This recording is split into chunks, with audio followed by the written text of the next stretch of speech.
திருவாரூர் அருகே பழமை வாய்ந்த மகா காலநாதர் ஆலய குடமுழக்கு விழா வெகு விமர்சையாக நடைபெற்றது.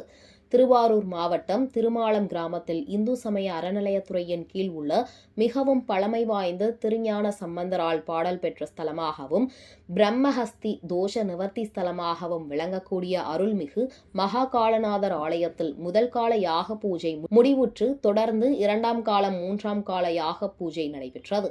அதன் தொடர்ச்சியாக கோபூஜையுடன் தொடங்கி 8ஆம் கால யாக பூஜை நடைபெற்றது.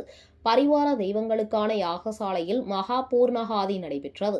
அதனைத் தொடர்ந்து சிவாச்சாரியர்கள் மங்கள வாத்தியங்களுடன் வேத மந்திரங்கள் முழங்க பரிவார தெய்வங்களான விநாயகர் ஸ்ரீ மன்மத சுவாமி, ஸ்ரீ மன்னடி விநாயகர், ஸ்ரீ ஆஞ்சநேயர், அங்காளம்மன், பிடாரியம்மன் ஆகிய கோவில் கலசங்களுக்கு கடங்களில் இருந்த புனித நீர் ஊற்றப்பட்டு கும்பாபிஷேகம் செய்து வைத்தனர். அதனைத் தொடர்ந்து மகா காலநாதர் சுவாமி யாகசாலையில் யாக பூஜைகள் முடிவுற்று மகா பூர்ணகாதி நடைபெற்றது.